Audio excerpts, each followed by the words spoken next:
Alam mo ba kung bakit magkapareho ang pilikmata ni na Pomni at Ribbit? Ano ang ibig sabihin ng mga unang sketch na kanilang disenyo para sa kamanghamanghang digital na sirko? Magsimula tayo kay Pomni. Sigurado akong walang nakaasahan sa unang disenyo ni Pomni. O naisip niyo ba na maaring naging palaka si Pomni? Oo mga kaibigan, kahit parang kakaiba, ang unang disenyo ni Pomni ay mula sa isang payat na palaka at dapat ay lalaki pa siya. Seryoso ang ideyang ito, kaya pinangalanan pa ito ni Gooseworks na Frogny. Dapat may disenyo itong itim at asul na guhit. Nakakabahala pero napagtanto ni Gooseworks na walang kinalaman ang palaka sa digital na sirko habang gumagawa ng disenyo. Miro-design niya ang karakter at ginawang payaso. Nakakabaliw, mula dating lalaking palaka, naging batang babaeng payaso ito. Pero hindi naman tuluyang itinapon ang disenyo ng palaka. Iniisip kasi na ang disenyo ni Ribbit ay hango sa unang disenyo ni Pomni. Dahil ang mga mata at pilikmata ni Rivet ay kapareho ng kay Pomni. Pero hindi pa dyan nagtatapos ang sismis. Dahil kahit halos tapos na ang disenyo ni Pomni, may binago pa silang detalye na walang nakapansin. At yon ay ang kanyang mga guwantes. Sa simula, baliktad ang kulay.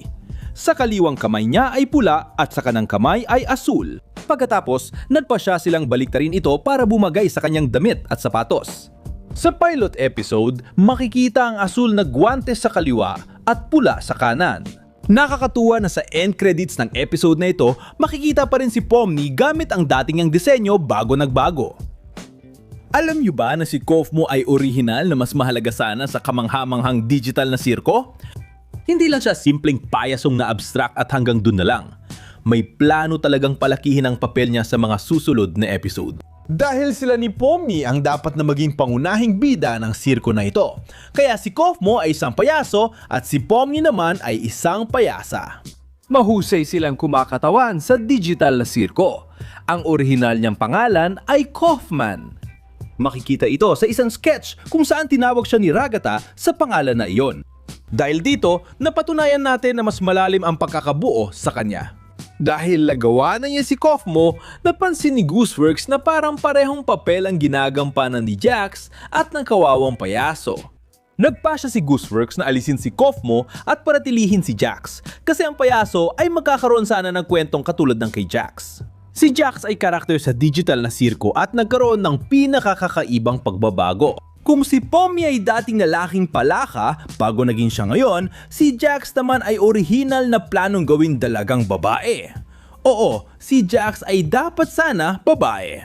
Kinumpirma mismo ni Gooseworks ito nang tanungin siya kung bakit may pilikmata ang isang sketch ni Jax. Sa totoo, si Jax ang karakter na pinakamaraming naging disenyo bago ang final na itsura. Mapapansin natin may mga Jax na kahawig ng kilala natin, pero may kakaibang bersyon din, tulad ng Jax na iisa lang ang mata.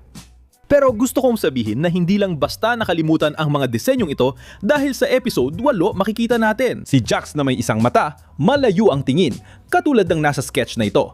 At ayun, bakit halos walang nag-usap tungkol sa kakaibang konseptong ito na sinabi ni Jax na in love ako sa puto mong katawan? Sinabi ba niya ito kay Zubel? Hindi ko alam, Rick. Kaya na bahala, mag-isip niyan.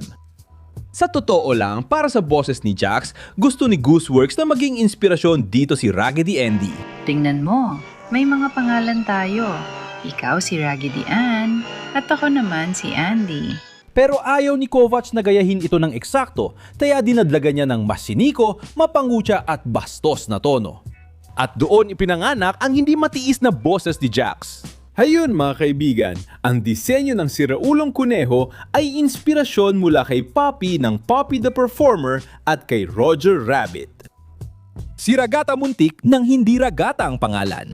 Oo, gusto ni Gooseworks na Emmy ang pangalan niya. Si Ragata ay si Emmy. Emmy ang pangalan ni Ragata. Pero naisip ko na hindi yan masyadong astig. Mas maganda ang Ragata. Bago lumabas ang pilot episode, pinalitan niya ang pangalan at hindi ipinaliwanag kung bakit. Nakakatuwa, hindi tulad ng iba, hindi nagbago ang disenyo ni Ragata. Halos hindi nagbago ang itsura niya mula sa mga unang sketch hanggang sa final na bersyon. Pero may isang kakaiba at medyo weird na ideya na tinanggal niya. Isang ideya na naisip ni Gooseworks para sa manikang tela na ito kasi balak sana niyang lagyan ito ng mga stuffed na organ sa loob. Sa bawat eksena na nadudurog si Ragata, kita may mga stuffed na organ na lumilipad. Pero sige, kahit papaano makikita natin na sa ilan sa mga lumang disenyo na ito, mas mukhang mabait at inosente si Ragata, parang typical na manikang pambata. Hindi basta-basta lumitaw ang disenyo ni Zubel na mula sa tatsulok na hugis na matagal nang gamit ni Gooseworks bago pa ang digital na sirko. Sa totoo lang, makikita natin ang halos kapareho sa mga lumang animasyon gaya ni Elaine ng Bounty Hunter, Ghost of the Year at The Darn Boxman Show. Ibig sabihin kasama na si Zubel at ang disenyo niya sa estilo ni Gooseworks. Mapapansin din na hindi permanente ang disenyo ni Gooseworks. Nagbabago ang ilang bahagi ng katawan niya kada episode, nakitang-kita rin sa litrato sa pinto niya sa digital na sirko. At sinabi ni Gooseworks na ito ay sadyang ginawa. May saysay ito dahil ang karakter ni Zubel ay hangusay sa laruan na tinatawag na Solo a Go-Go na binubuo ng iba't ibang piraso ng plastic na may kakaiba at abstract na disenyo na maaari mong buuin at i-personalize ayon sa gusto mo. Naisip mo na ba na si Kane ay orihinal na pwedeng magdulot ng bangungot? Oo mga kaibigan, ang una niyang disenyo ay sobrang realistic ang ngipin, di tulad ng cartoonish na ngipin na kilala natin ngayon. Sa totoo lang, ang buong vibe ng digital na sirko ay mas nakakatakot at madilim. Pagkatapos, nagkaroon pa ng isa pang mas kakaibang disenyo si Kane kung saan ang mga mata niya ay hindi na nasa loob ng bibig niya. Sa halip, nasa ibabaw na ito. At syempre, mas kakaiba ito kaysa sa huling disenyo niya. Sa disenyo, pinanatili ni Gooseworks kay Kane ang exaggerated at magulong itsura, pero napanatili rin niya ang isang interesting na detalye. May heterochromia siya, ibig sabihin magkaiba ang kulay ng kanyang mga mata. Alam mo ba, ang kanyang berdeng mata ay tinatawag na Jeffrey? Pero hindi pa dito natatapos ang sismis kay Kane mga kaibigan dahil posible ring laro lang ng salita ang pangalan niya. Dalawa ang opsyon natin dito.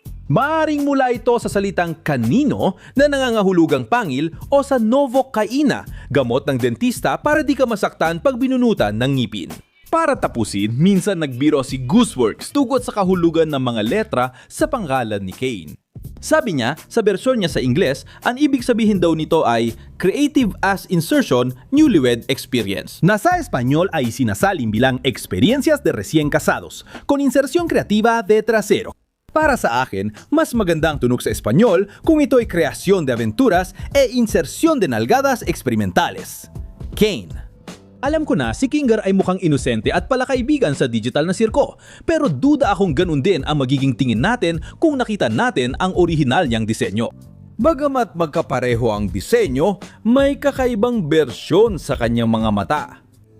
Nakadikit sa ulo niya ang mga ito na parang chess piece, mistulang nagkaroon siya ng radioactive na mutasyon. Kahit mukhang maliit lang ang pagbabagong ito, ang simpleng detalye ay nagdala ng nakakatakot na dating kay Kinger. Sa huli, pinili ni Gooseworks na lumulutang din ang mga mata niya gaya ng kamay niya. Ito ang naging final na disenyo at mas absurdo ang dating. At ayun, para sa huli ay si Gangu naman. At masasabi kong isa siya sa mga karakter na halos walang nabagong kahit ano. Nanatili siyang halos pareho mula pa sa simula dahil buo na agad ang disenyo ni Gooseworks para sa kanya. Isang katawan na gawa sa mga laso na may mga maskara ng komedya. Ang natatanging nakakatuwang detalye kay Kangol ay nasa kanyang kwarto. Kapag ipinakita sa atin ang kanyang kwarto sa loob ng kamanghamanghang digital na sirko, makikita natin na mayroon siyang mahabang koleksyon ng mga maskara ng komedya. Pero sa lahat ng mga maskarang ito, makikita natin ang isa na sobrang kamukha na mukhang walang mukha mula sa isang maikling pelikula na ginawa ni Gooseworks bago ang kamanghamanghang digital na sirko. Pero paano naman ang Spotchies, ang restaurant na nakita natin sa episode 4? Sa totoo lang, ibinahagi ni Gooseworks kung paano dapat ang orihinal na itsura ng lalaking sinasabing lumika ng restaurant. Una siyang naging patatas na may mga mata at iba't ibang disenyo, ngunit mukhang wala ring nagustuhan ang lumika.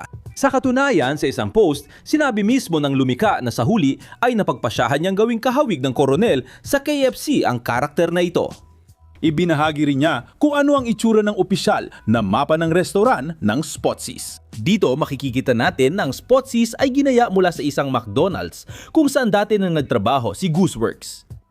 Para sa episode 3, mayroon ding ilang mga concept art tulad ng Anghel Demonyo na may bersyon pa nga kung saan may lumalabas ng mga pakpak. At ilang mga modelo kung saan makikita natin ang kanyang mga ekspresyon at muka na malinaw namang lumitaw sa episode 3. Pero ang pinaka nakakatakot ay nakikita natin ang mga konsepto ng mga palamuti sa ulo ng mga nakakatakot na karakter na oo, lumitaw nga sa episode na yon. Makikita rin natin na ang multo ay nagkaroon ng dalawang magkaibang disenyo. Ang una ay mas simple.